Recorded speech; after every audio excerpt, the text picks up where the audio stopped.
की जय, श्री चैतन्य महाप्रभु की जय, समस्त गौर भक्तवृंद की जय।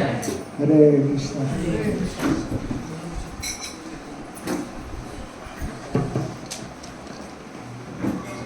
Yes, we have nice mats on the floor, we have nice chairs, we have sofa for all sizes and all sittings. మంచి చేప ఉంది, మంచి కుర్చీలు అన్నీ ఉన్నాయి ఇక్కడ, మంచి గమనించ వెళ్తుంది.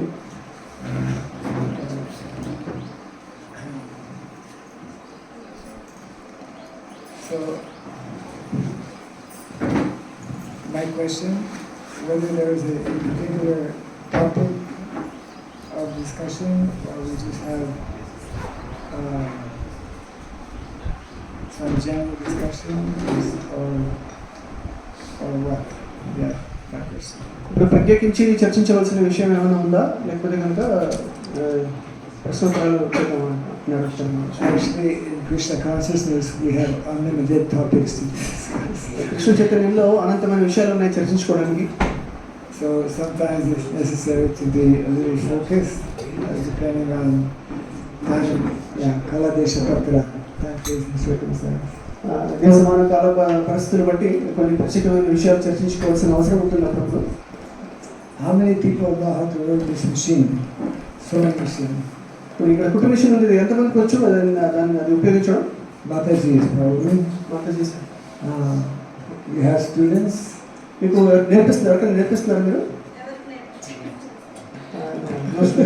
No students. Yeah. This is very important service, very important art actually, working with cloth. ఇది చాలా ముఖ్యమైన సేవ, ఈ వస్త్రాలను కూడా కుట్టడానికి మంచి సేవ. Actually, many of our families, and I would say many of our children also, they should be learning what Gandhi referred to as cottage industry. మన కుటుంబాల యొక్క మన ఎంతోమంది పిల్లలు కూడా గాంధీ గారి యొక్క కాటేజ్ ఇండస్ట్రీ చెప్పారు, పరిశ్రమ చెప్పారు. దానిలో చాలా మంది ప్రావీణ్యత పొంది ఉండాలి. For example, simple question. How many of you are wearing non-synthetic cloth? So, ఎంతమంది ఇక్కడ నాన్ సింథటిక్ క్లాత్ అంటే కృత్రిమంగా తయారు చేయనటువంటి ప్రకృతి సిద్ధమైన వస్త్రాలు ఎవరు వేసుకుంటున్నారు? Okay, maybe you can translate that. It means like most of the cloth that we buy, it is not pure cloth. It is mixed with different synthetics, like petroleum products actually. Yeah. Synthetic మన చాలా మంది మనం వేసుకునే వస్త్రాల్లో ఈ ప్రకృతి సిద్ధమైన పట్టివి కాకుండా petroleum ఉత్పత్తులు కూడా కలిసి ఉంటాయి. And we should know that all synthetic cloth is not good for the health. ఈ కృత్రిమమైన వస్త్రాలన్నీ కూడా మన ఆరోగ్యానికి మంచిది కాదు. Actually, one of our devotees in Canada, he was a pujari and he was serving on the altar. ఒక భక్తుడు కెనడాలో పూజారిగా సేవ చేస్తున్నాడు. ఆయన కెనడాలో ఉన్నారు. Big temple with big doors closing the altar. పెద్ద మందిరం ఉంది, పెద్ద ద్వారాలు ఉన్నాయి. So the doors of the temple altar were closed and he was about to do some offering inside. గర్భగుడి యొక్క ద్వారాలు మూసి ఉన్నాయి. ఆయన అక్కడ సేవ భోగం అర్పించడానికి సిద్ధమవుతున్నాడు. ఆయన he struck one match to offer a lamp, and accidentally the fire went on his dhoti. అక్కడ ఏదో దీపం వెలిగించే ప్రయత్నంలో ఏం జరిగిందంటే చిన్న దీపం వచ్చి వస్త్రాల పడడంతో within a few moments his whole dhoti caught on fire. Dhoti మీద పడేసరికి కొద్ది క్షణంలోనే మొత్తం మంటలు ఉంది. But he was inside alone and nobody could hear him. ఆయన గర్భగుడి లోపల వెళ్ళిపోవడంతో ఆయన అర్థం బయట కూడా ఎవరికి వినిపించలేదు. After some time the devotees were wondering why the door is not opening. కొంచెం తర్వాత అందరూ అనుకుంటారు ఏంటి ఇంకా బయటకు రాలేదు ఆయన. And he had tried to put out the fire, but actually because it was synthetic, his whole body became burnt actually, and he had to be rushed to the hospital. అక్కడ ప్రయత్నించాడు కానీ వస్త్రాలు సింథటిక్ వస్త్రాలు కృత్రిమమైన వస్త్రాలు కాబట్టి వెంటనే అంటుకుని ఆయన హాస్పిటల్కి తీసుకెళ్లాల్సి వచ్చింది. This of course is an extreme case, unusual. ఇది చాలా ప్రతికూలమైన పరిస్థితి. But one of the many reasons why the mind of so many people, including our devotees, sometimes are disturbed, because we are surrounding ourselves with unnatural products, unnatural clothes, unnatural food, unnatural lifestyle, etc. ఇదొక కారణం. భక్తుల మనస్సు కర్తచర్య ఉండడానికి ఇది ఒక ముఖ్యమైన కారణం. కృత్రిమమైన వస్త్రాలు కానీ, కృత్రిమమైన ఆహారం కానీ, కృత్రిమమైన అలవాట్లు కానీ, మన పద్ధతులు కానీ మనం అలవర్చుకోవడం వల్ల మనస్సు కూడా ప్రశాంతంగా ఉండదు. So Srila Prabhupada, he wanted that in such communities as you are building up here, that devotees, we not only learn how to grow our own food, but we should also learn how to make our own cloth. అందుకే ప్రభుపాద వారు ఇటువంటి భక్తుల సమాజంలో ఏం చెప్పారంటే, మన ఆహారం మనం ఉత్పత్తి చేసుకోవడం మాత్రమే కాదు, మన వస్త్రాలను కూడా మనం నేయడం అనేది మనం నేర్చుకోవాలని చెప్పారు. It's like we know about ahimsa food, ahimsa milk, ahimsa cloth. ఇప్పుడు అహింస ఆహారం, అహింస యొక్క అహింస ద్వారా వచ్చినటువంటి పాలు మన గురించి మనకు తెలుసు. అహింస ద్వారా వచ్చినటువంటి వస్త్రాలు కూడా ఉంటాయి. Yes. So these things are very important. Majority of our devotees living in a community will should learn actually some of these different, what we call skills, manual skills. Yeah. ఇటువంటి వృత్తులను కూడా అంటే అభివృద్ధిలో చేసేంత వృత్తులు ఇటువంటివి మనం భక్తులు నేర్చుకోవాలి ఇటువంటి సమాజంలో. And Srila Prabhupada was very much, one time he received a woolen chadar from devotees who had made, I believe from Australia or maybe from America, handmade by devotees. Prabhupada was very, very happy. ఒకసారి ప్రభుపాదుల వారికి చేత్తో వేసినటువంటి ఒక woollen చాదర్ శీతాకాలంలో వేసుకునే woollen చాదర్ ఒకటి ఆయనకి బహుమతిగా ఇచ్చారు. చాలా ఆనందపడ్డారు ఆయన. Yes, so like this actually those who are especially in those who are parents, those who are in leadership position can be thinking how to gradually introduce different skills for those residing in the community. ఇక్కడ ఇటువంటి సమాజంలో బాధ్యత తీసుకునే leaders, నాయకులందరూ కూడా సమాజాన్ని ఇటువంటి వృత్తులు ఎట్లా నియోగించాలనేది ఆలోచించాలి. And one of our devotees, his name is, you may know him, Ananta Tirtha from Hyderabad. Ananta Tirtha Prabhu is connected with our ministry, IDBM, for Varnashram development, and since the last at least 3 years, possibly more, he has been reviving the traditional way to actually grow cotton from the seed to the final product, all pure, original, handmade. ఇక్కడ దేవి వర్ణాశ్రమ ఐడిబిఎం ISKCON దేవి వర్ణాశ్రమ మినిస్ట్రీలో అనంత తీర్థ ప్రభు అని ఒక ప్రభు ఉన్నారు. ఆయన యొక్క సహజమైన యొక్క పత్తిని ఎట్లా ఉత్పత్తి చేయాలి, ఇంకా సహజమైన వస్త్రాలు ఎట్లా తయారు చేయాలనేది వాటి మీద ఆయన శిక్షణ ఇస్తున్నారు. And there is a particular instrument he has been teaching to some of our Gurukul boys that was commonly practiced all over India. Before the British came, everyone in villages, they were making their own cloth.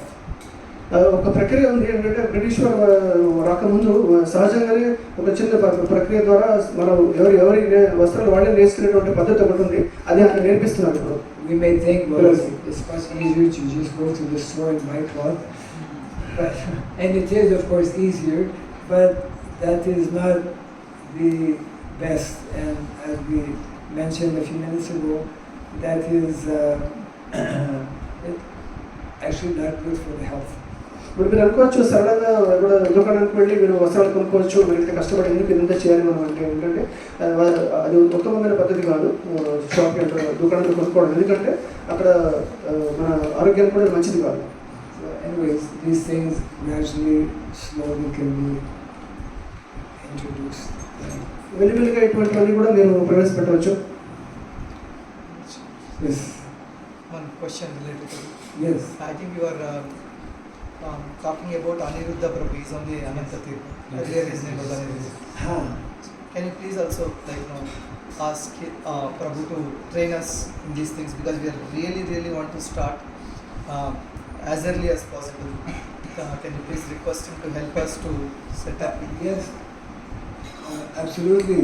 Because we have many weavers nearby in this area. They are devotees, so they can help. Yes. But nowadays they gave up traditional things and they took up the power loom things. Yes. But still they know the science. Yes. And many of them are becoming old. So it's that time we have to learn. Absolutely. Actually, one of the activities you should be doing. Oh, stressing. Yeah, he's the best translator for what he says. Aniruddha ప్రభు గురించి మీరు చెప్తున్నారు, అనంత తీర్థ ప్రభు. మీరు ఒక్కసారి ఆ ప్రభు గారిని మీరు ఆదేశించండి, మాకు నేర్పించమని, ఎలా మనం కాటన్ అంటే పత్తిని ఎలా తయారు చేయాలి సంప్రదాయబద్ధంగా, దాని తర్వాత దాని నుంచి ఎట్లా వస్త్రం తయారు చేయాలి అనేది మేము నేర్చుకోవడానికి సిద్ధంగా ఉన్నాము.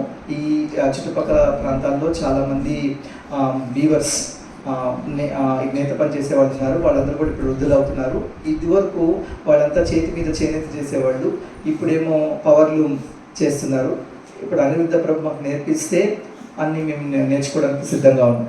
Yes, because when there will be no more power, there will be no more loom.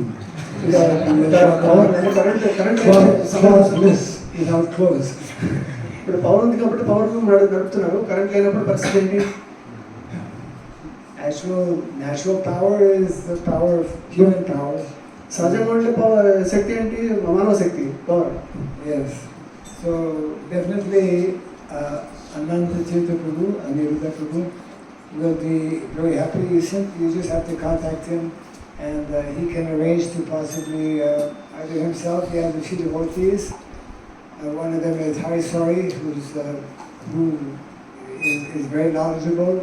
They can come and give some seminar and teach some of the local devotees here. అనంత తీర్థ ప్రభు అనిరుద్ధ ప్రభుని సంప్రదించండి. ఆయన ఇక్కడ ఆనందంగా వస్తారు, ఇక్కడికి నేర్పిస్తారు. అలాగే హరీశ్వరి ప్రభు కూడా ఇటువంటి సంప్రదాయ పద్ధతుల్లో చాలా మంచి నాలెడ్జ్ ఉంది, జ్ఞానం ఉంది. ఆయన కూడా పిలవండి. See, here you have some cows and some bulls. You should also introduce what is called, what we had in South India many years back in our Hindi, oil ghani. We have You have already? Yeah. Okay, yeah. These traditional technologies need to be reintroduced because, for example, oil, we should not buy, as you know, commercial oil. We should make our own oil, could be from coconut, etc. How many coconut trees on the property? Not many more. We have Okay. put up, but there's no coconut so far. But there are trees we have put recently. Okay, so you should try to grow as many coconut trees as possible. Coconut, they stay for like 100 years. Coconut will serve you for 100 years. Will serve you beyond the years you'll be here. So మనం చెప్తారు, ఇటువంటి సమాజంలో మనం ఆవులు ఉన్నాయి, ఎద్దులు ఉన్నాయి, మన నూనెని మనమే ఉత్పత్తి చేసుకునే పరికరాలు ఉన్నాయి ఎద్దులు ఉపయోగించి. అటువంటివి ఆయిల్ ఘని అంటారు. ఇట్లా ఇక్కడ పెట్టండి. అవి అందరూ మన నూనెని మనమే ఉత్పత్తి చేసుకోవాలి. ముఖ్యంగా మీరు కొబ్బరి చెట్లను పెట్టండి. కొబ్బరి చెట్లు చాలా ఉపయోగం ఉంటుంది. అది 100 సంవత్సరాల పైగా అది ఉపయోగపడుతుంది. మనం వెళ్ళిపోయిన తర్వాత కూడా చాలా మంది ఉపయోగపడుతుంది. There is one book called what is it?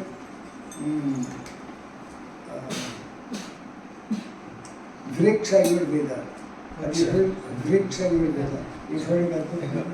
I heard about Vriksha Ayurveda, not about the particular book. Okay. So this book is about plants, the importance of plants and trees, etc. And I will quote one verse from there to show to underline the importance of one tree.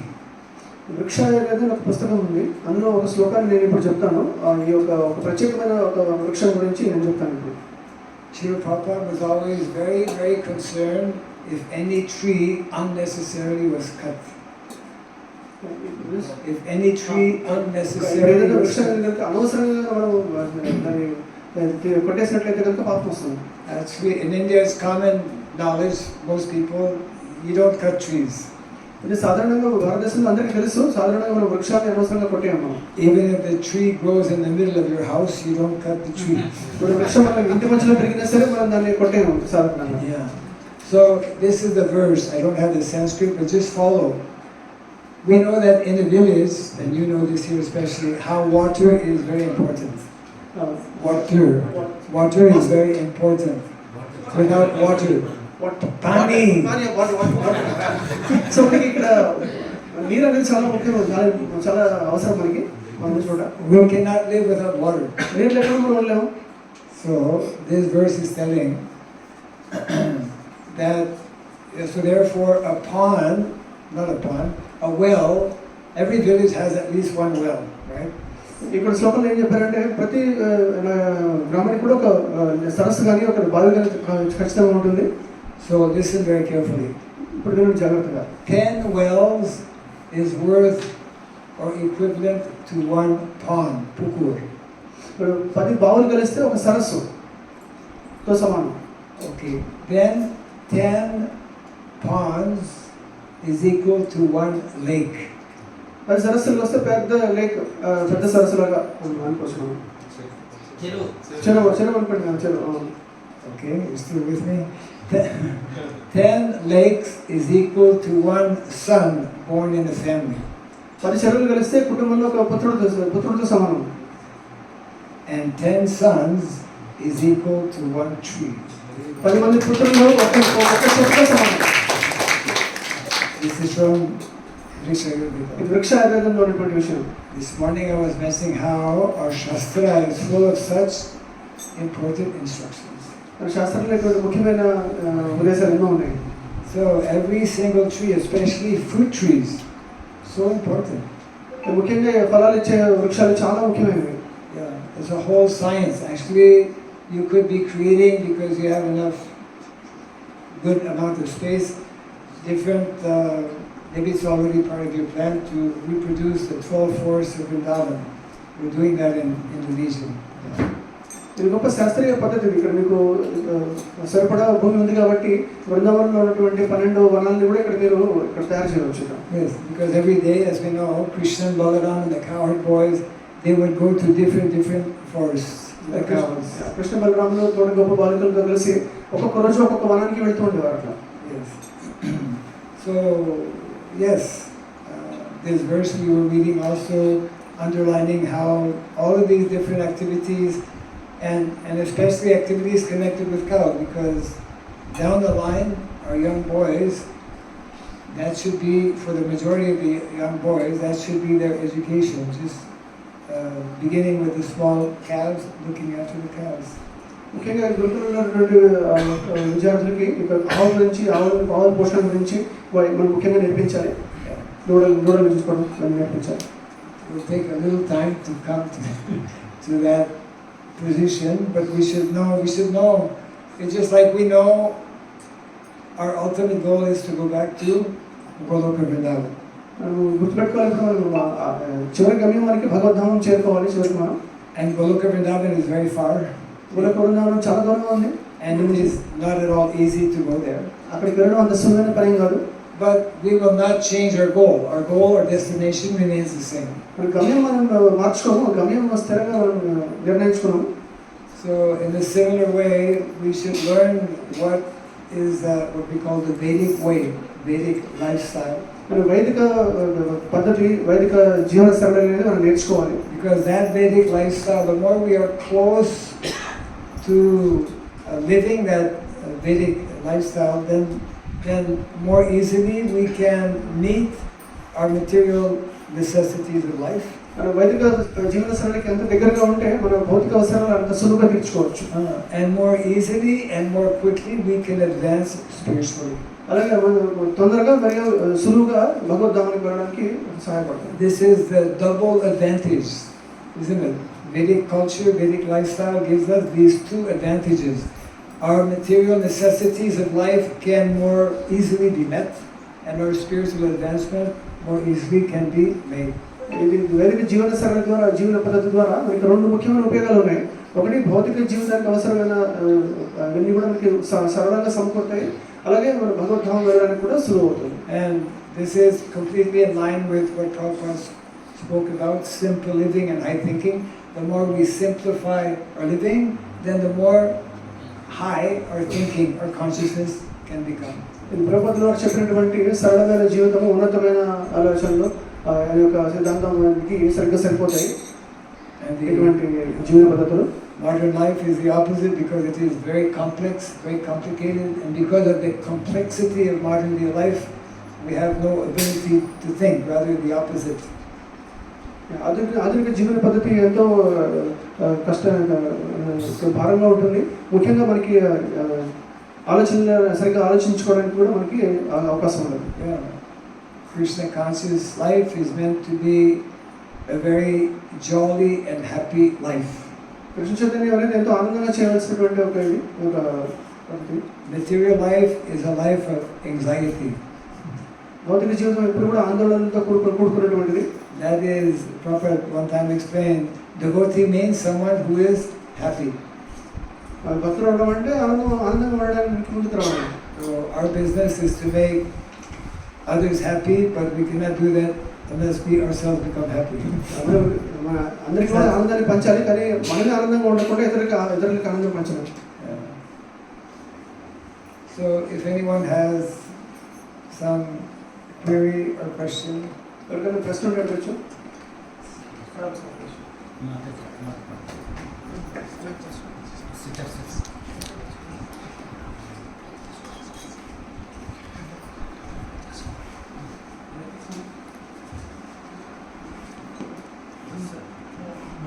భగవద్గీతలో ముక్తి పొందిన వ్యక్తి భక్తియుక్త సేవలో స్థిరంగా అని రాసింది. మరి భక్తియుక్త సేవలో స్థిరంగా ఉన్న వ్యక్తి మన సమాజానికి దేశానికి ఏ విధంగా ఉపయోగపడట్లా అనేది అర్థం కాదు. Bhagavad-Gita is told that one who is liberated does devotional service steadily, and one who is liberated, does steady devotional service.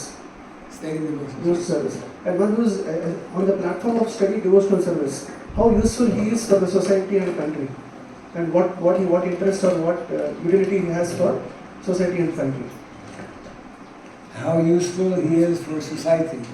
Society and country, because he is. How can he be useful for society? Such a devotee who is executing steady devotional service on the highest platform. He is the most useful because he's got, because he has clear thinking. His mind is peaceful and he can understand and deal with situations in the best possible manner.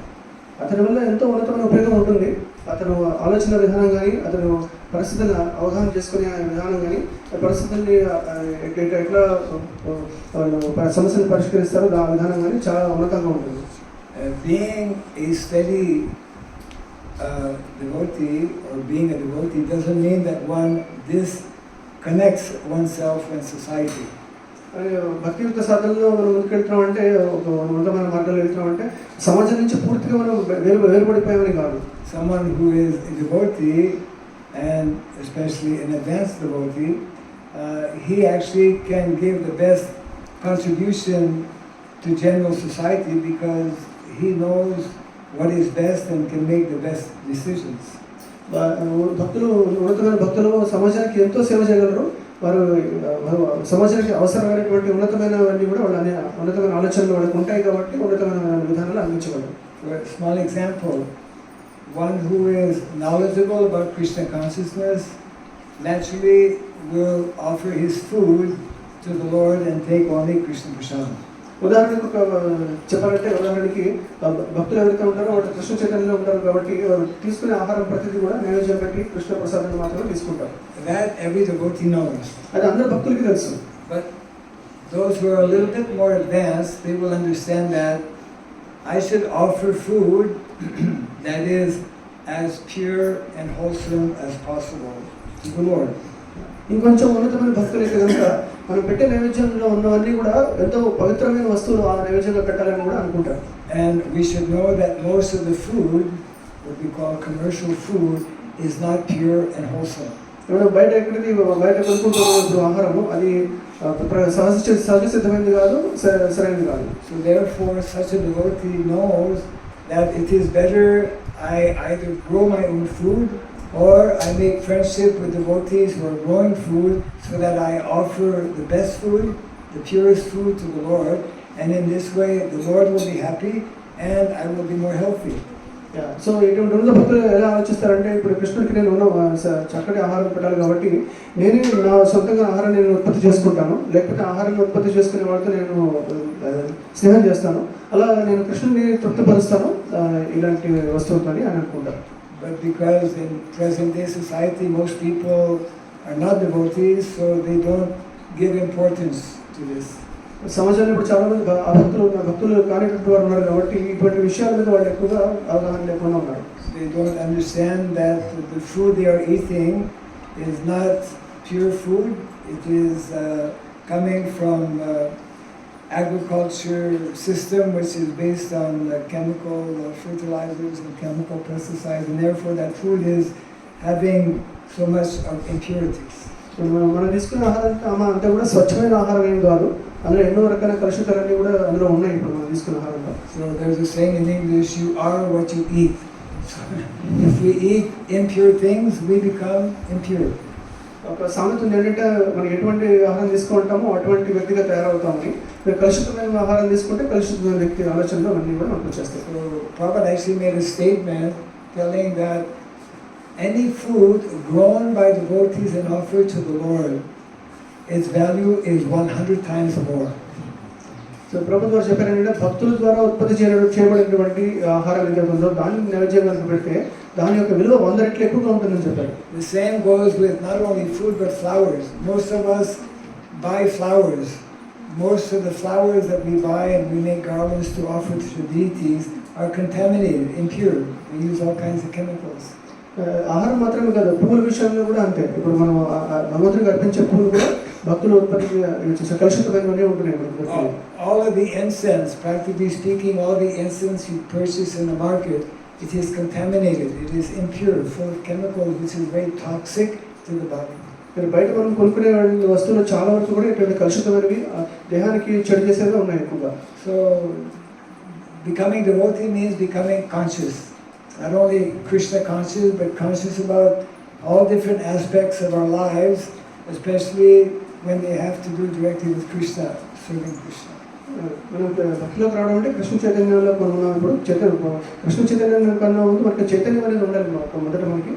So actually devotee is one who becomes a devotee or one who is a devotee. He is actually the best asset in society because his consciousness is more purified, and he can make the best decisions in dealing with all kinds of situations. అయితే ఉన్నతమైన భక్తులు ఎవరైతే ఉంటారో సమాజానికి అత్యధికంగా ఉపయోగపడేది వాళ్ళు మాత్రమే. ఎందుకంటే వాళ్ళ ఆలోచనలన్నీ కూడా అత్యుత్తమ స్థాయిలో ఉంటాయి. వాళ్ళు ఎటువంటి పరిస్థితులు ఎట్లా వ్యవహరించాలనేది చక్కగా తెలిసి ఉంటారు. And just one last point in that regards, Srila Prabhupada has given us a mandate to collectively as a society or as communities to revive our ancient traditional culture. Srila ప్రభుపాదుల వారు మనకి ఆదేశం ఇచ్చారు ఏంటంటే, సాంప్రదాయబద్ధమైన కళలన్నీ కూడా జీవన శైలి కూడా మనకి పునరుద్ధరించాలని మనకి ఆదేశం ఇచ్చారు. One of the important statements made by Prabhupada was as follows: one of the objectives of our society is to bring a complete overhaul in society, complete change. ఈ కృష్ణ చైతన్య సమాజం అనేది స్థాపించడానికి ఒక ముఖ్యమైన కారణం, ముఖ్యమైన ఉద్దేశం ఏంటంటే సమాజంలో పూర్తిగా మొత్తం కూడా సమూల మార్పు తీసుకురావాలి అనేది ఒక ఉద్దేశం. And he continues and to revert to the traditional lifestyle based on varna and ashrama, to revert, to come back to the natural way of living. ఈ సమూలమైన మార్పు మనం తిరిగి నేల ఆధారితమైనటువంటి ఇటువంటి వర్ణాశ్రమ సమాజాల్లో ఉన్నప్పుడు మాత్రమే సాధ్యపడుతుంది. That is the real meaning of dharma, of Sanatana Dharma. సనాతన ధర్మం యొక్క నిర్వచనం ఇదే. So devotees, even though maybe politicians or other people in society may think that devotees are not so useful. Actually, the devotees are the most useful in society because they understand this verse that Krishna is speaking about, pravritim cha nivritim cha, janana vidur asura. Devotees know the difference between pravriti marga and nivriti marga. Majority of people don't know, and Krishna says those who don't know, they are classified as asura. Impure thinking. Yeah. So ఇక్కడ నిజానికి రాజకీయ నాయకులు కానీ ఇతర వ్యక్తులు కానీ భక్తుల గురించి ఎటువంటి అవగాహన కలిగి ఉన్నా సరే సమాజానికి పూర్తిగా ఉపయోగపడేది ఎంతో ఉన్నతంగా ఉపయోగపడేది మాత్రం ఈ భక్తులు మాత్రమే. ఎందుకంటే వారికి ప్రవృత్తి నివృత్తి అంటే ఏది చేయాలి ఏది చేయకూడదు అనే వాటి మీద పూర్తి మంచి అవగాహన ఉంటుంది. భగవద్గీతలో చెప్పినట్లు ఇటువంటి ఏది చేయాలి ఏది చేయకూడదు ఏది సరైనది ఏది సరైనది కాదని అవగాహన లేని వాళ్ళు అసలు ఎందుకు వస్తారు. One time also Prabhupada mentioned, our business is not to please the public. Our business is to please Krishna. Is to please Guru and Krishna. Public may like, may not like. Prabhupada గారు కూడా చెప్పారు, సమాజాన్ని మొత్తాన్ని మనం తృప్తిపరచడం మన యొక్క ఉద్దేశం కాదు, మన కృష్ణుని తృప్తిపరచడమే మన ఉద్దేశం మనం అని చెప్పారు. So many people, they like intoxications. We should please people by also taking intoxication. No. Krishna is pavitram, so therefore intoxication we avoid. People may like it, may not like it, may support, may not support. We are not meant to please the public, the people. We are meant to please Krishna. So మత్తు పనులు అనేది సమాజంలో చాలా మందికి ఇష్టం ఉండొచ్చు, కానీ వాళ్ళని తృప్తిపరచడం కోసం మనం తీసుకొని కూడా యాక్చువల్లీ వాళ్ళు మనకి సహకరించకపోయినా వాళ్ళకి ఇష్టం ఉన్నా ఇష్టం లేకపోయినా మనం మాత్రం పవిత్రంగానే బతుకుతాం. ఎందుకంటే కృష్ణుడు అట్లా ఉంటుంది, కృష్ణుడు పవిత్రంగా ఉంటాడు కాబట్టి. Of course, we avoid to agitate or disturb the public. But sometimes, for example, when we go out and perform Harinam, some people are disturbed. That is not our problem, it is their problem. సమాజంలో ఎటువంటి ఉత్పాదన కానీ ఎటువంటి గొడవలు పెట్టడానికి కూడా మనం ఎప్పుడు ప్రయత్నించాము, వాళ్ళని ఉత్తేజపరచడానికి వాళ్ళతో గొడవలు పెట్టుకోవడానికి మనం ప్రయత్నించాము. బట్ అప్పుడప్పుడు వాళ్ళే కొంచెం డిస్టర్బ్ అవుతుంటారు, వాళ్ళే కొంచెం మనల్ని డిస్టర్బ్ అవుతుంటారు. వాళ్ళ సమస్య అది. హరినామ సంకీర్తనకి వెళ్ళినప్పుడు బయటకు వెళ్ళినప్పుడు వాళ్ళే కొంచెం డిస్టర్బ్ అవుతుంటారు మనం చూసి, అది వాళ్ళ సమస్య అది. In the early days, actually, our devotees were so convinced and so fired up that because that was the main activity. I remember in the early days when I joined, devotees, we would go out for 5, 6, 7, 8 hours just performing Harinam every day. And very often, because it was still new in the West, the public or even like the authorities, they would put devotees in jail very often. So what to do? Devotees would chant Hare Krishna in the jail.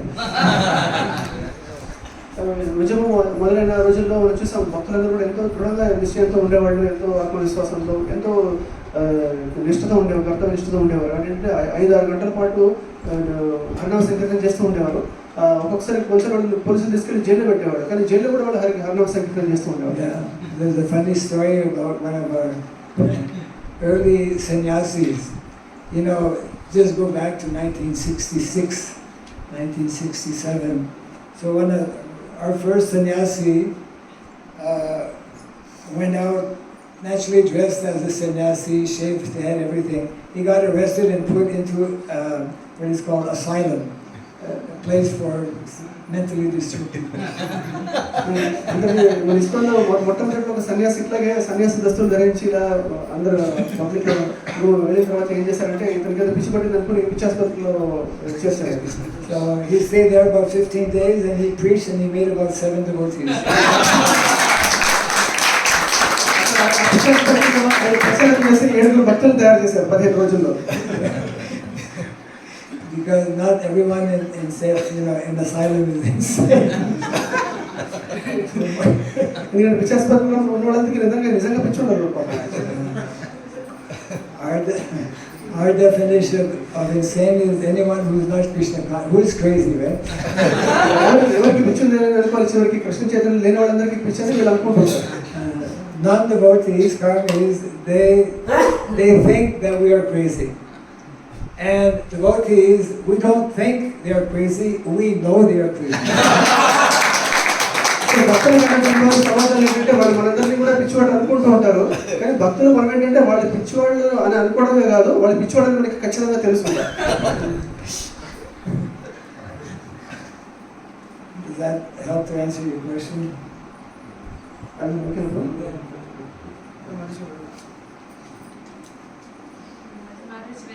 Mentioning about the ahimsa cloth. Yeah. So ahimsa Ahimsa cloth. cloth, yes. So I was wondering, from my childhood I have seen that for dressing the deities and for ritualistic ceremonies and all, silk was always recommended. So I always wondered, silk is having so much of himsa, and how did it come out to be a pure fabric? Well, some silk is ahimsa and some silk is not. So we have to choose the ahimsa silk as opposed to the non-ahimsa silk. There is such thing as ahimsa silk, isn't it? I don't know. Well, I'm telling you there is. Yeah, there is. You have to do a little homework. అది ఇందాక మనం బట్టలు అహింసతో కూడినటువంటి మన వస్త్రాలు అని చెప్పుకున్నాం ఇందాక. మరి పట్టు వస్త్రాలు అనేవి అహింసకి ఎట్లా వస్తాయని అడుగుతున్నా మనకి అదే అడుగుతున్నారు. మహారాజు గారు చెప్తారు ఏంటంటే ఆ పట్టులు కూడా 2 రకాలు ఉంటాయి. హింసతో కూడుకున్నటువంటివి, అహింసతో కూడుకున్నటువంటివి. 2 రకాల పట్టు ఉంటుంది. మీరు తేడా అనేది తెలుసుకోవాలి. Just like we should be drinking only ahimsa milk, we should know what is ahimsa milk. అహింసతో కూడినటువంటి పాలు మనం తీసుకోవాలనుకోవచ్చు, కానీ వాటి గురించి మీకు అవగాహన ఉండాలి మొదట. Practically speaking, unless we have our own cows and unless we milk ourselves the cows, there's no guarantee it is ahimsa milk. మన సొంత ఆవులు మనకి ఉండి వాటిని మనమే కనుక చూసుకుని పాలు పెట్టుకుని మనమే పాలు తీసుకుంటే తప్ప అది అహింసతో కూడుకున్నటువంటి పాలని మనం ఖచ్చితంగా చెప్పలేము. There are many things actually. It's not, ahimsa milk is not only for cows that are not sent to the slaughterhouse, but it's how we keep these cows, how we maintain them, how we make sure that their calves are getting their fair share of milk, all of these things, what food we are giving them, where we are keeping them, etc. అహింసతో వచ్చే పాలంటే కేవలం ఆవుల్ని మన కగడాలకు పంపించకుండా ఉంటే మాత్రమే సరిపోదు, వాటిని ఎట్లా చూసుకుంటున్నారు, వాటిని పోషణ ఎట్లా ఉంటుంది అని ఇటువంటి అంశాలు కూడా చాలా ముఖ్యమైనవి. Yeah, so I don't know the science of ahimsa silk, but I know that it does exist. ఈ అహింసతో కూడుకున్నటువంటి పట్టు ఉందని నాకు తెలుసు, పట్టు వస్త్రాలు ఉన్నాయని తెలుసు. అది ఇంకా ఖచ్చితంగా శాస్త్రీయంగా దాని గురించి అవగాహన పెంచుకోవాలి. Prabhupada was once invited, I think soon after the assassination of Nanda, Prabhupada was invited to a function that was to honor the passing away of Gandhi. After his assassination, Prabhupada was invited and he was asked to speak on the subject matter of ahimsa. So Gandhi గారిని హత్య చేసిన కొద్ది రోజులకి ప్రభుపాద గారిని ఒక కార్యక్రమానికి పిలిచి అహింస మీద మాట్లాడమని చెప్పారు. And of course, Prabhupada relates this, he tells the story many years later in America. And so he tells his devotees, some of his early disciples. So I went to that function and I spoke on the topic of ahimsa, but not the way most people understand ahimsa. Prabhupada గారు చాలా రోజుల తర్వాత అమెరికాలో శిష్యులతో ఈ వదంతం గురించి చర్చిస్తూ చెప్పారనమాట. అప్పుడు ఆ కార్యక్రమానికి నేను వెళ్ళాను, అక్కడ అహింస గురించి మాట్లాడాను, కానీ నేను మాట్లాడింది సాధారణంగా ప్రజలు అహింస గురించి అనుకునేది చాలా తేడా ఉంటుంది. And he went on to explain that actually from a Vaishnava perspective, ahimsa is whatever prevents or inhibits someone to progress and advance. If we obstruct anyone in their advancement in Krishna consciousness, we are committing violence. So therefore, he would say that the modern education system, which is not giving opportunity for the young students to know about Krishna consciousness, we are committing the greatest violence upon such persons. అహింస మనం కృష్ణ చైతన్యంలో ఎట్లా అర్థం చేసుకుంటామంటే ప్రభుపాద చెప్పారు అక్కడ. So హింస అంటే ఏంటంటే కృష్ణ చైతన్యంలో పురోగతి సాధించకుండా ఆపే ప్రతిదీ కూడా హింస కిందకే వస్తుంది. ఉదాహరణకి ఇప్పుడు ఆధునిక కళాశాలల్లో మనకి స్కూళ్ళలో కాలేజీలో చూస్తే కృష్ణ చైతన్యం వాళ్ళకి నేర్పించడం లేదు, అటువంటి ఆలోచన లేదు, కాబట్టి అది అక్కడ జరిగేదంతా కూడా హింస కిందకే వస్తుంది. So therefore the importance of hearing from Shastra, the importance of reading our various Vedic literature, because we need to develop what is called Shastra Chakshu. We need to see things according to what is mentioned in Shastra. అందుకే మనం వేదాధ్యయనము శాస్త్రాలన్నీ కూడా చక్కగా చదవాలి. ఎందుకంటే మనం ప్రపంచాన్ని చూసే విధానము శాస్త్రం ద్వారా యొక్క ఉపదేశాల ద్వారా. శాస్త్ర చక్షు అంటే శాస్త్రాల యొక్క నేత్రాలతో మనం చూడాలి సమాజంలో. So that's why devotees, we see things in a very different way than ordinary people. అందుకే మనము సాధారణ వ్యక్తుల కన్నా కూడా ఈ ప్రపంచాన్ని చాలా వేరుగా చూస్తాం మనం. Yes, the translator has a question. My question is, unless there are changes at a macro level, it's very difficult to start any new system actually. For example, if everybody in the society wants to become an engineer, collector, doctor, and they are the ones to make money and they are the ones to live comfortably, and the farmers are the ones who are committing suicide, and there is no macro policy to set the system right, then who will be encouraged to take up this kind of communities? You want to translate that? So నా ప్రశ్న ఏంటంటే, ఇప్పుడు మనం చెప్తున్నాము సమాజంలో పెద్ద ఎత్తు మార్పులు జరగకుండా, ఉదాహరణకి చాలా మందికి ఇంజనీర్లు, డాక్టర్లు, పెద్ద పెద్ద లారీలు కావాలని ఉంటుంది. అక్కడ సులువుగా బతుకుతుంటారు, సులువుగా డబ్బులు సంపాదించుకుంటూ ఉంటారు. మరి అటువంటి పరిస్థితులు ఉన్నప్పుడు మనం చూస్తున్నాం ఎంతోమంది రైతులు ఆత్మహత్యలు చేసుకోవడము, బీదరికంలో ఉండడం చూస్తున్నాం. మరి ఇట్లా పరిస్థితి ఇట్లా ఉన్నప్పుడు సమాజంలో పెద్ద ఎత్తు మార్పులు జరగకుండా ఇటువంటి సమాజంలో ఇటువంటి జీవితానికి అలవాటు పడడానికి ఎవరు సిద్ధపడతారు? So we need to meditate on this statement I mentioned a few minutes ago, that our business is not to please the public. Our business is to please Krishna. And so Prabhupada in that context he explained, even though the whole of society, majority of people are going in the wrong direction, we know which direction to go, and we should simply, with all faith and confidence, go in that direction, which means building up self-sufficient communities, practicing our spiritual life, and let the rest of the world go to hell if they so wish, because everyone has individual choice. But we want to live like this, as ordained in Shastra. That should be our clear vision and determination, and knowing that Krishna is there to help us realize this noble objective.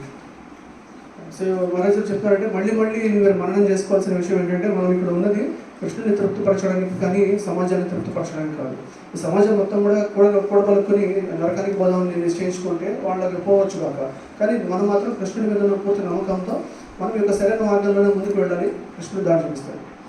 Yes, so the whole world is very much, as Prabhupada reminded us again and again, very much misdirected, isn't it? So why we should go in that direction?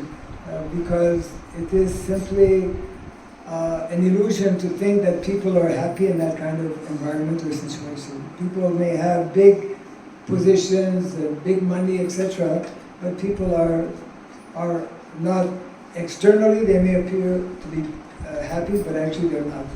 సమాజం వెళ్తున్న దారి సరైన దారి మాత్రం కాదు.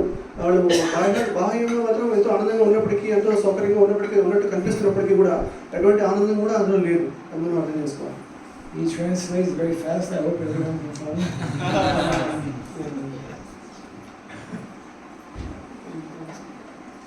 We just have to be very convinced, fully accepting the conclusion of Shastra, knowing that actually by living this more sattvic lifestyle, because ultimately we are, as devotees, living a life in the mode of goodness.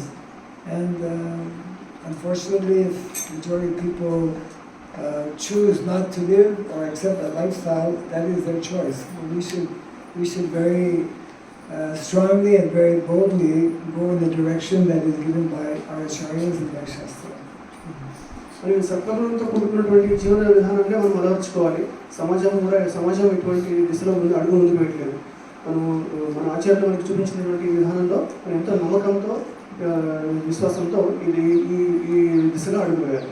Actually, it is known by most people it is known that any civilization or any empire, just like we've had the Greek Empire, the Roman Empire, Mongol Empire, empires or civilizations generally have a lifespan of 200 years. మనకి చరిత్రలో ఎన్నో సామ్రాజ్యాలు ఉన్నాయి. Roman సామ్రాజ్యం, Greek సామ్రాజ్యం అన్నీ ఉన్నాయి. కానీ ఎటువంటి గొప్ప సామ్రాజ్యం అయినా కేవలం 200 సంవత్సరాలు మాత్రమే నిలుస్తుంది. Western civilization is approximately 200 years old. ఈ పాశ్చాత్య సంస్కృతికి 200 ఏళ్ళు పూర్తయినాయి.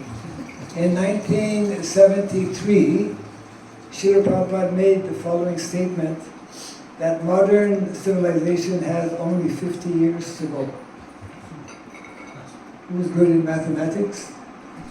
శ్రీ ప్రభుపాద గారు చెప్పేవారు ఈ ఆధునిక సంస్కార ఆధునిక సభ్యత అనేది ఇంకా 50 సంవత్సరాలు మాత్రమే ఉంటుందని చెప్పారు. Prabhupada made many statements in regards to modern civilization. One of them being that modern civilization is a doomed civilization. ఈ ఆధునిక సమాజం అంతా కూడా చివరికి నాశనం అవ్వాల్సిందే అని చెప్పారు. Modern civilization will soon come to an end. ఈ ఆధునిక సంస్కృతి సమాజం అంతా కూడా అంతం అవుతుందని చెప్పారు. Prabhupada was walking in one of the big cities in America and with some devotees, then he stopped, he lifted his cane and he said, you see all these buildings? After a few years they won't be there. ఒక పెద్ద నగరంలో ఇట్లా ఆయన ఉదయం నడుస్తూ చెప్తున్నారు అనమాట. చేతి కడ ఉంటుంది కదా తీసుకొని ఈ పెద్ద పెద్ద భవనాలు వైపు చూపిస్తూ ఈ పెద్ద పెద్ద భవనాలు మీరు ఇప్పుడు చూస్తున్నారు కదా, తర్వాత ఇవన్నీ ఉండవని చెప్పారు. In the United States of America alone, maybe America has less than 5% of the global population, but they are consuming over 30% of the natural resources on the planet. America దేశాన్ని మనం చూసినట్లయితే అక్కడ కేవలం 5% కన్నా తక్కువ ప్రజలు ఉన్నారు, కానీ వాళ్ళు 30% కన్నా ఎక్కువ ప్రకృతి వనరులని వాళ్ళు వాడేసుకుంటున్నారు. And we are supposed to follow in their footsteps. మనం వారి యొక్క అడుగుజాడల్లో నడవాలని మనం అనుకుంటున్నాం. Right? We should know, for example, this is established, scientifically established, that in the last 20 to 30 years, over 30% of the natural resources on the planet are gone. ఇది శాస్త్రీయంగా నిరూపించబడింది. కేవలం గత 20 సంవత్సరాల్లో మాత్రమే ఈ ప్రకృతిలో ఉన్నటువంటి 30% వనరులన్నీ కూడా అయిపోయాయి. Yes. So in other words, we are on a path of destruction. మీరు చెప్పాలంటే మన యొక్క వినాశనానికి వైపే దారి తీస్తున్నాము. And somebody sent me a nice short documentary. Maybe I can show it sometime. Very short. It shows how man, after the discovery of the wheel, brought about modern civilization. We are going around in cars and whatnot, and big skyscraper buildings, etc. And it came up very quickly, right? In the last 1 century, I mean, the whole civilization all over the world. But as quickly as it has come up, as quickly it will crash. ఒక చిన్న లఘు చలనచిత్రం ఒకరు నాకు చూపించారు.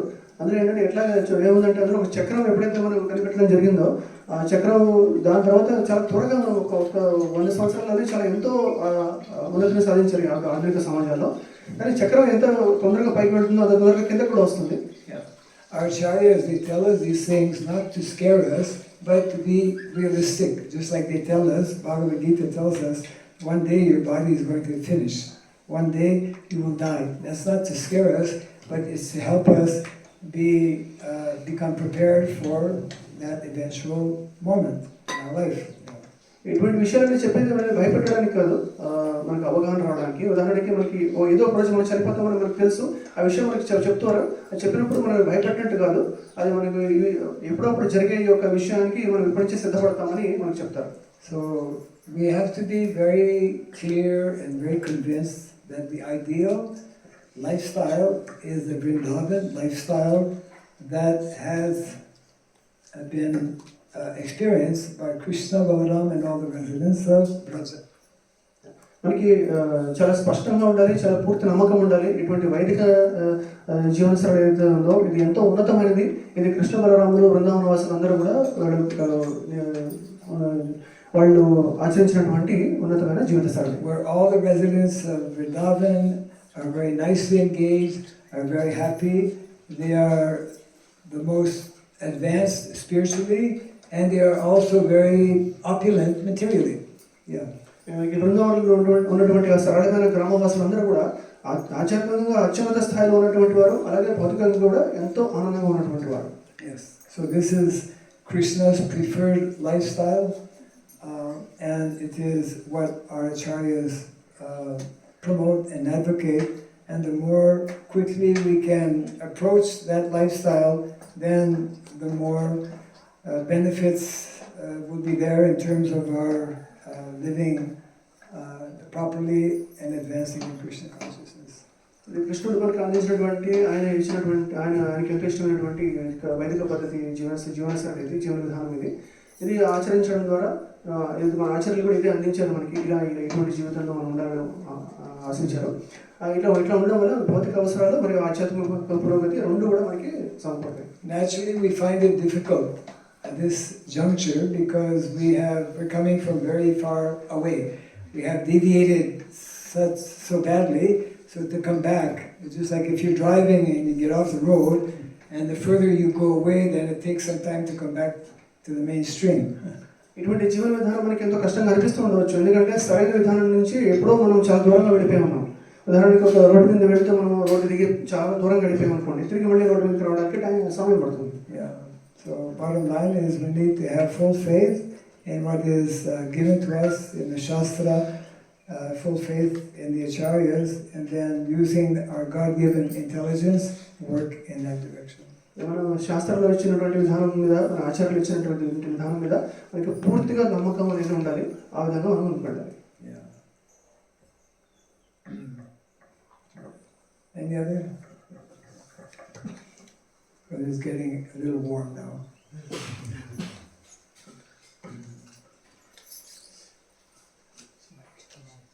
Yes.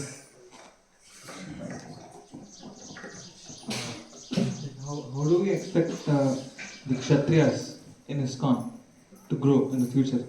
Because we can't be like the traditional Kshatriyas. Like there may not be requirement for learning Dhanurvidya or for fighting with a sword. They may have to learn guns, or if they have to get into politics, they have to learn the current history, the current economics, and all those things.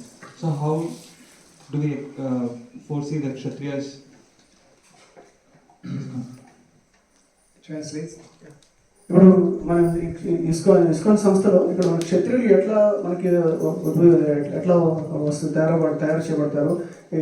ISKCON క్షత్రియులు ఉంటే కనుక వాళ్ళు ఇదివరకు ఉన్నటువంటి విధానంలో కాకుండా ఇప్పుడు ఆధునిక పద్ధతులకు అనుగుణంగా వాళ్ళు ధనుర్విద్య నేర్చుకుంటారా, లేకపోతే రాజకీయాల్లో ఎట్లా వాళ్ళు ముందుకు వెళ్తారనేది అడుగుతున్నారు. Actually, Kshatriyas are not meant to be within ISKCON. Kshatriyas are meant to be outside ISKCON. మనకి క్షత్రియులు ఇస్కాన్లో ఉండడం కాదు, క్షత్రియులు ఇస్కాన్కి బయట ఉండాలి, ఇస్కాన్ ఉండకూడదు. Those who are qualified brahmanas within ISKCON are meant to train such type of kshatriyas who will be able to lead society. ఇస్కాన్లో ఉన్నటువంటి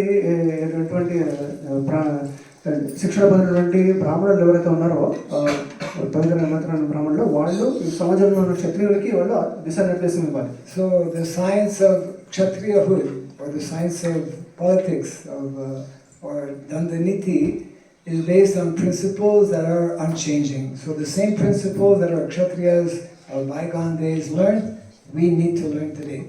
Now we may not need to learn all of the traditional let's say warfares that were used maybe 5,000 years ago, although some of them can be useful because you may have all kinds of weapons, modern day weapons and whatnot, but within a short time these become useless if you don't have like certain backup.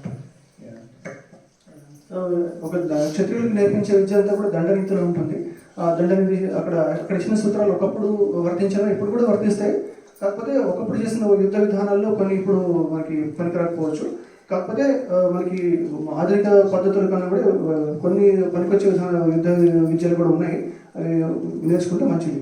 So Kshatriyahood is not only the science of warfare, or martial arts, that is part of it. But there are three main areas of responsibilities for Kshatriya. One is protection, which includes, of course, physical protection, but also which includes protection of dharma, for example, protecting dharma, protecting citizens, etc. Administration is the second very important, organizing society.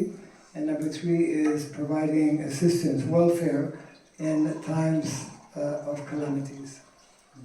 So క్షత్రియులు అంటే కేవలం యుద్ధ విద్యలు నేర్చుకోవడం మాత్రమే కాదు, వాటికి ముఖ్యమైన బాధ్యతలు మూడు ఉంటాయి. ఒకటి సమాజానికి రక్షణ కల్పించడం. రక్షణ అంటే కేవలం శాంతి భద్రతలు కాపాడడం మాత్రమే కాదు, ధర్మాన్ని రక్షించాలి, ధర్మాన్ని కాపాడాలి. అడ్మినిస్ట్రేషన్ అంటే సమాజాన్ని ఎట్లా వాళ్ళు మేనేజ్ చేస్తారనేది అదొక ముఖ్యమైన అంశం. దాని తర్వాత ఈ యొక్క ప్రకృతి విపత్తులు వచ్చినప్పుడు ఆదుకోవడం, ఇటువంటివి ఉంటాయి. So Srila Prabhupada was very clear that we as a society should introduce Brahminical culture, Kshatriya culture, Vaishya culture, all the cultures, Shudra culture as well. Of these four, the two most important are Brahmana culture and Kshatriya culture. మనం ఈ యొక్క కృష్ణ చైతన్య సమాజంలో మనం బ్రాహ్మణుల యొక్క సంస్కృతిని, క్షత్రియుల సంస్కృతిని, వైశ్యుల సంస్కృతిని, శూద్రుల సంస్కృతిని కూడా మనము నేర్పించాలి. ముఖ్యంగా మొదటి రెండు బ్రాహ్మణ క్షత్రియ సంస్కృతులు చాలా ముఖ్యమైనవి. And therefore, Varnashram colleges are necessary to introduce these different sciences. అందుకే ఇటువంటివన్నీ కూడా శాస్త్రీయంగా నేర్పించడానికి వర్ణాశ్రమ కళాశాలలు అనేవి ఎంతో అవసరం. Yeah, at least devotees should be qualified, should be knowledgeable about the basic principles of administration, of leadership, of in society, so that in the very least, they can advise those who are in those positions who are receptive to hear. అనంత భక్తులు ఇటువంటి వర్ణాశ్రమ కళాశాలలో విద్య నేర్చుకోవడం ద్వారా వాళ్ళు స్వయంగా చేయలేకపోయినప్పటికీ కూడా సమాజంలో చేసేటువంటి స్థితిలో ఉన్న వారికి వీరు సలహా ద్వారా ఉండవచ్చు, సలహాలు ఇవ్వచ్చు. So either we preach to those existing presently serving in different leadership capacities who may not be devotees but who can become devotees, that is one approach. The other is that we train individuals amongst our own devotees who can become qualified leaders in society. మన సమాజంలో ఉన్నటువంటి ప్రస్తుతం ఉన్నటువంటి నాయకులు ఎవరైతే ఉన్నారో వారికి మనము సలహాలు ఇచ్చి, వారు భక్తులు కాకపోవచ్చు అయినా సరే సలహాలు ఇచ్చి ప్రయత్నించవచ్చు, అదొక పద్ధతి.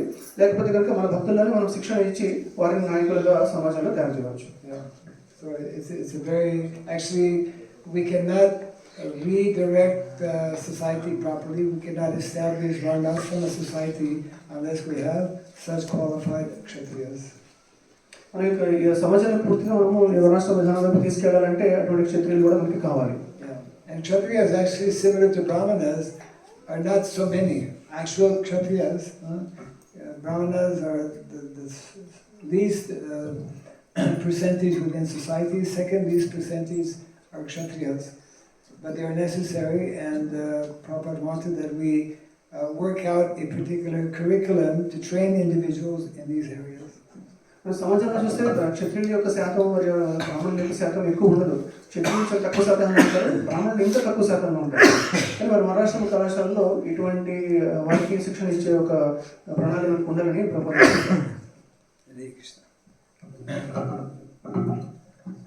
I mean, there's more to be said, but just briefly. Any other? చెప్పాల్సిన చాలా ఉంటాయి.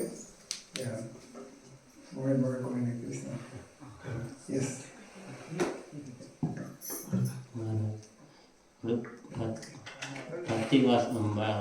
పత్తి నుంచి తయారు చేసిన వస్త్రాలు వాడాలని అన్నారు కదా, అయితే ఇప్పుడు కొన్ని చెట్లను కూడా నరకద్దని అన్నారు. అయితే ఇప్పుడు పత్తి పండించాలంటే కొన్ని క్రిమి కీటకాలు వస్తుంటాయి, అవిటని చంపేస్తేనే మనకు పత్తి రాగలుగుతుంది. అది పాపమే కదా, పాపమే అవుతుంది కదా. Asking Maharaj, you talked about ahimsa cloth. Yes. So he said even to grow the cotton, we have to kill many insects and pesticides have to be used. Otherwise, we don't get cotton. So he says doesn't come under ahimsa. Pesticides don't have to be used.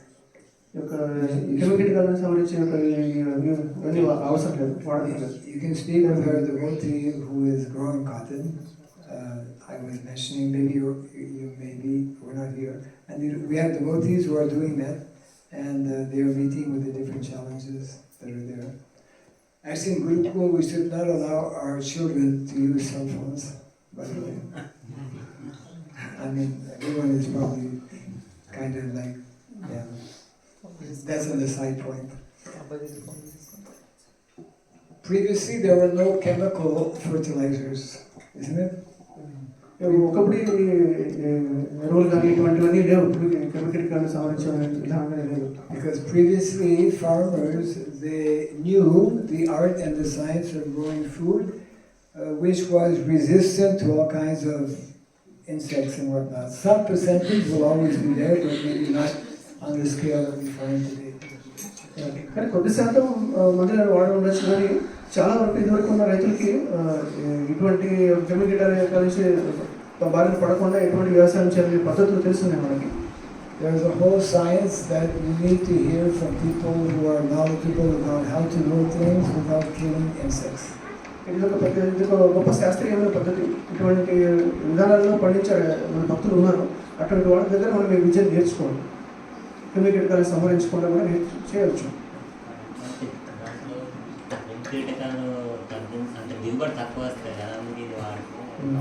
Output will be less if you do the traditional way. Output will be less if you go the traditional way. You are brainwashed the wrong way.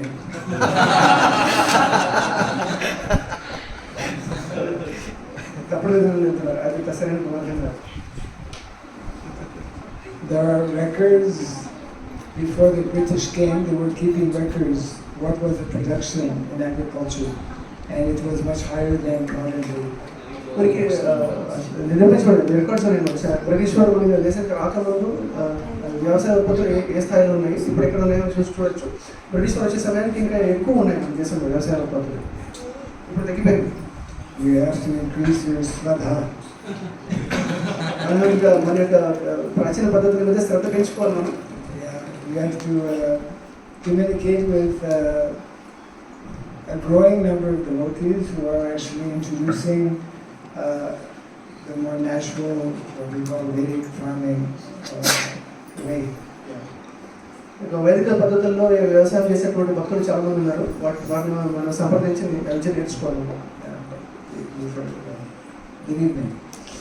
అది సాధ్యపడుతుంది, మీరు నమ్మండి. Any other?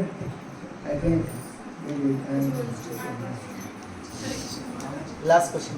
Okay, last question. Mike.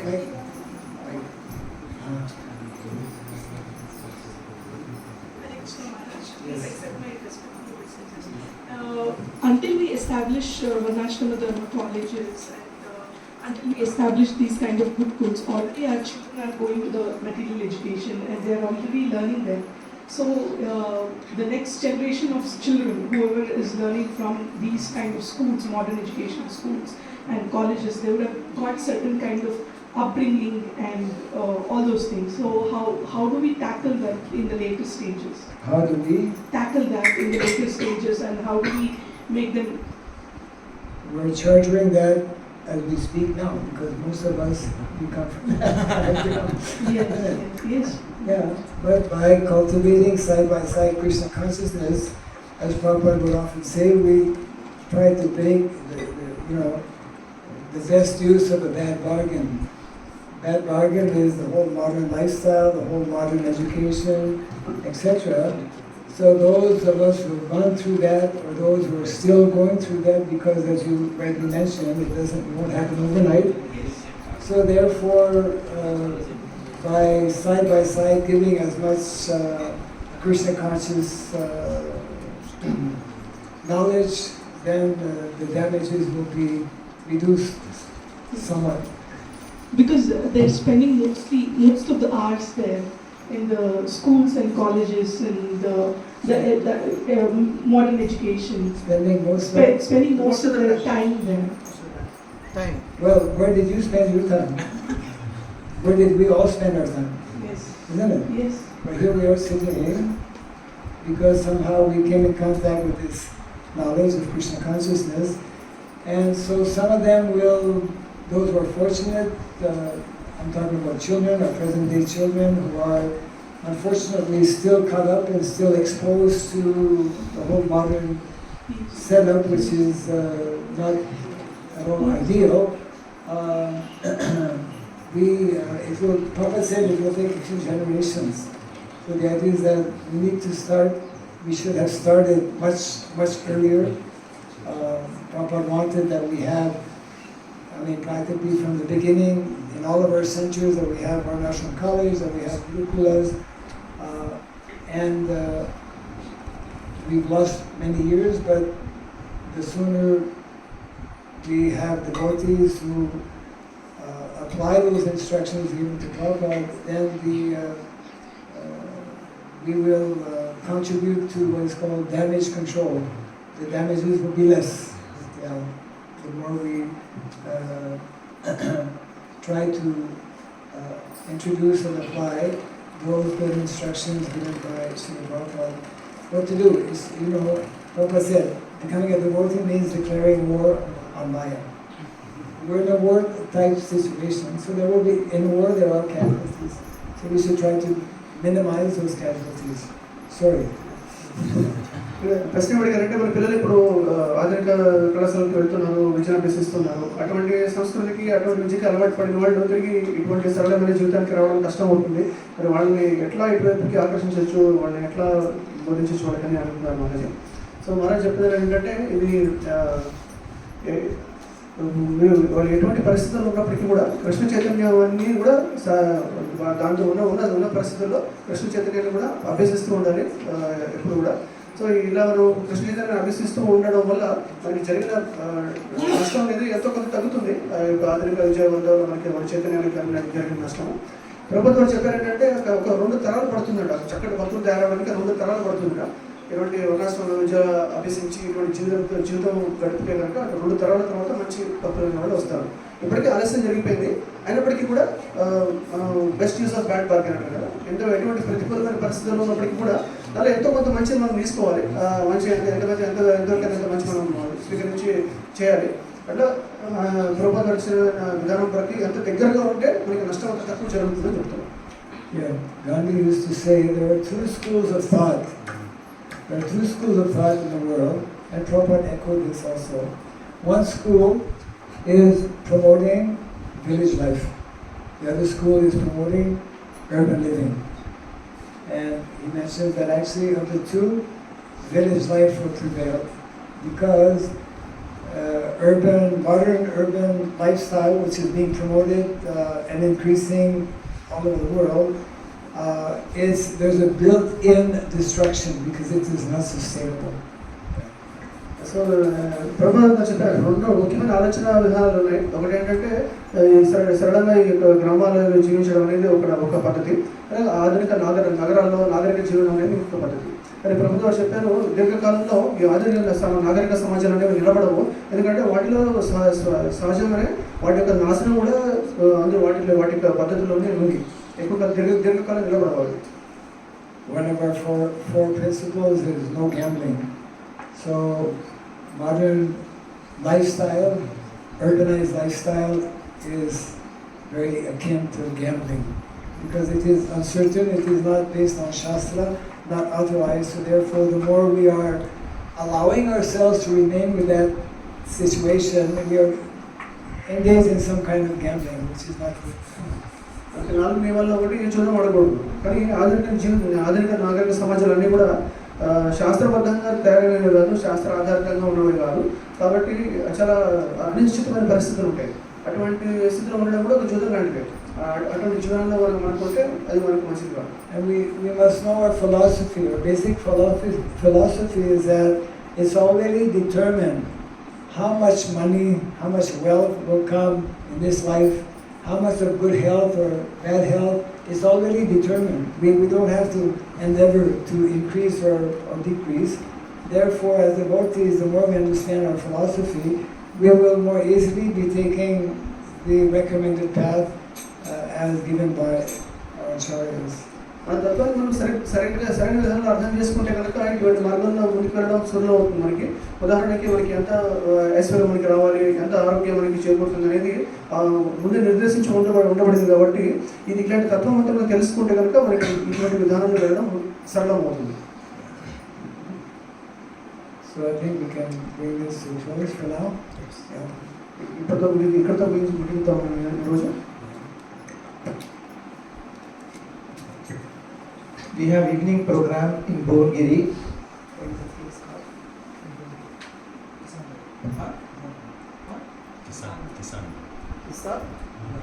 Kisan Nagar ఇవాళ సాయంత్రం కిసాన్ నగర్లో భువనగిరి పట్టణంలో కార్యక్రమం ఉంటుంది. మహారాజ్ గారు సాయంత్రం 6:30 గంటలకు అక్కడ ప్రసంగం ఇస్తారు. So today evening program is in Bhuvanagiri at 6:30. All of you are welcome. And tomorrow morning we have a program in Singapore Township starting with Mangalarati at 5. రేపు ఉదయం 5 గంటల నుంచి సింగపూర్ టౌన్షిప్లో మంగళారతి కార్యక్రమం, తర్వాత 7:30కు జగన్నాథ స్వామి స్నానయాత్ర ఉంటుంది. The Snanayatra at 7:30. After that we have Maharaj program in ISKCON Rampalli. There is a initiation ceremony and also Sunday feast program and lecture. తర్వాత అక్కడ దీక్షా కార్యక్రమం, తర్వాత ఆదివారం సత్సంగం కార్యక్రమం ISKCON రాంపల్లిలో జరుగుతాయి. ప్లీజ్ కమ్, అందరు కూడా ఆహ్వానితులు. And possibly a few devotees who are taking initiative.